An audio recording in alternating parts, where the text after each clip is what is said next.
Hi, boys and girls. Miss McDonough here. It's time for art again. This week's project, we are going to be looking at landscapes. So we are learning about, here are your learning goals, okay? Background, middle ground, foreground, okay? Or you can say here, near, and far. Okay, so here is what's right in front of you, right? That's the foreground. Think of fore or front, okay? And then near is the middle ground, right? So it's near you, but it's not right here, okay? So it's near you.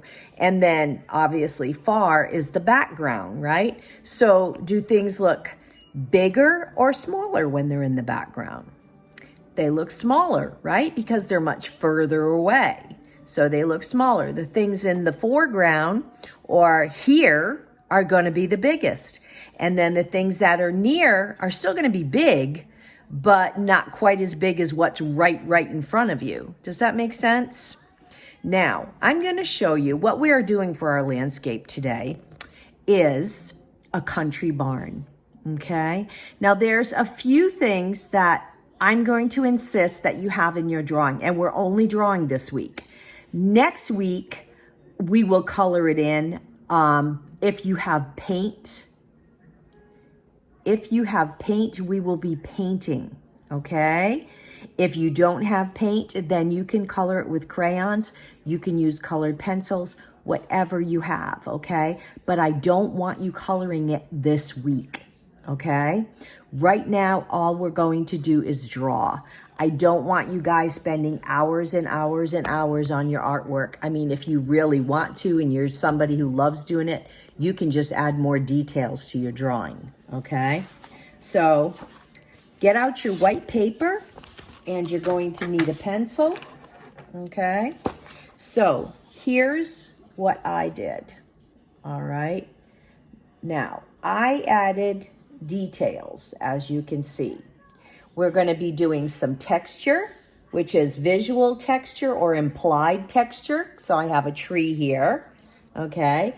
You've also got texture on your barn because I put shingles up here. You don't have to do everything exactly the way I did mine. You can do yours completely different. You can have your barn, you can put cows in it or whatever, but you do have to have something big in the front.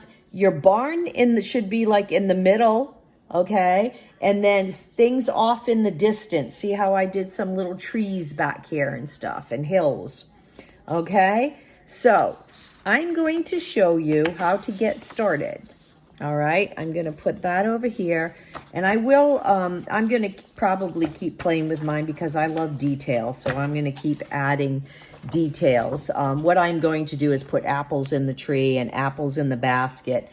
This is a rain barrel where they get water in, and I'm sure I'll be adding other things as I go along before I start to paint. But I just wanted to give you guys an idea. But first, what I'm going to do is I'm going to show you how we're going to do this, okay? And you're going to have plenty of creative freedom, believe me. All right. So let me get this turned a little bit this way. Okay, all right, so now you can kind of see. First things first, we hold our paper this way. Whoops, sorry, I was doing a Tim Burton thing, which you guys may be doing later on. Anyways, so you're gonna hold your paper this way. This is called landscape for a reason. It's because most landscapes are done that way. Portrait is usually done this way when they did portraits. So they call this landscape. So that's the way we're holding our paper, okay? So to make it easy on myself, the first thing I'm gonna do is I'm gonna put my tree. Now this could be pretty much any kind of tree that you want it to be, and it could be branches that don't have the leaves falling off because it's the fall. The main part, and I'm not worried about the tree so much, is the main part I want to get from you is texture, the texture, visual texture. Trees have bark, right? I don't mean they bark, I mean they have bark. So with that said, we're going to make sure that we put some lines, and they were not going to be straight lines because bark isn't straight. It's all scraggly stuff, you know, even the outside of the tree, it's rough. Now, it's not rough, obviously, if I touch it, it's just going to feel like paper, right? But to give it the look of bark, I want to make sure that I have those lines in there. And then this part can be all your tree, and you can put whatever you want in the tree. Like I said, I'm gonna put some apples in mine. Now, the next thing we're going to do, because that's right here, right in front of us. So that's big, right? That should be pretty big. Hoping you guys can see this pretty good. So now we're going to I'll put a little line here, okay? And then we're going to do our barn. Now, probably the easiest way to do a barn is to just make, okay, so this will be the front of our barn. It's going to be a country barn, so obviously it's out in the country, okay? And then, so I made a square, okay? Can you see that? I just made a square. And then I'm going to put a big V on the top.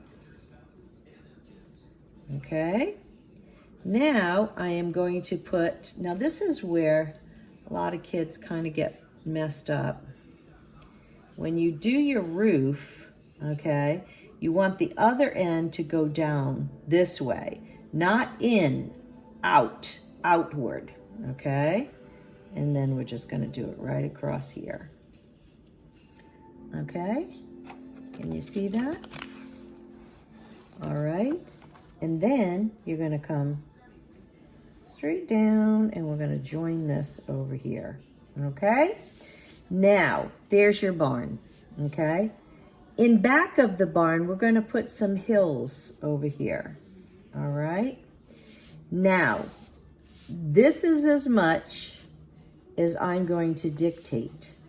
I want you guys to put the rest of the things in, okay?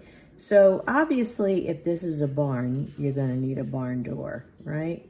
You can do your barn door however you like to do it, okay? I'm showing you how I like to do mine, okay? And I look at this and I say, oh yeah, if they're gonna frame it in, it's gotta have angles here, right? So I'm gonna do this down the side here.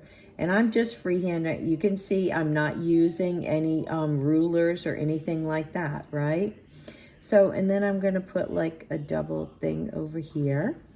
And then I want to put this in half because to make it like those doors open halfway, you know, when you see the horses hanging out the top.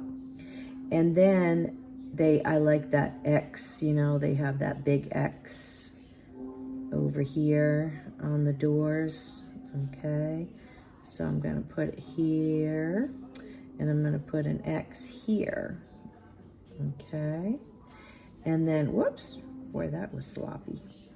And then up on top, and you don't have to do all these X's, okay? This is your barn. You design your barn how you want it to be, okay? Now, another thing that I want to see is some overlapping. So you see this right now? It almost looks like the tree. We got the tree in front of the hills. We know there's something behind that tree. We don't know what it is because we can't see. But maybe over here, we can have some little trees over here, right? And they're just tiny ones, right? So I just put a little tree over here, and then I'm going to put a little tree next to it so it kind of looks like it's a little bit behind that tree too, okay? Now I also had a sunrise set, whatever you want it to be, and then I'm just going to use my zigzag line to kind of go around there, okay? Now, if you want to make your barn and put the shingles on it like I did on this one, you can go ahead and do that. If you want to do it a different way, you can do it a different way. I put 2 windows over here and I just left them open because so that the horses can see out and everything. okay? But you can do yours however you want to. So I have one up here because I know that they like to throw the hay bales out. They usually have a thing for hay bales up here, and it usually is a door too, and I put the X up here too, okay? And then I'll put my little angles here, right? So that it has a frame around it. Okay, that just gives it more detail. All little things like that just give detail. And then you can do something under the tree, or you could put a fence out here. You could put a few animals if you want to. You could put flowers in a garden. I like to show grass like this sporadically just to give it an idea that there's grass there, you know, in the field, where you just use little lines like that, okay? Now, maybe I need to go over this real quickly with my Sharpie so that you guys can really see it well. I don't know if with the pencil, sometimes I know it doesn't come out real well. So I'm just gonna do this with my marker right now.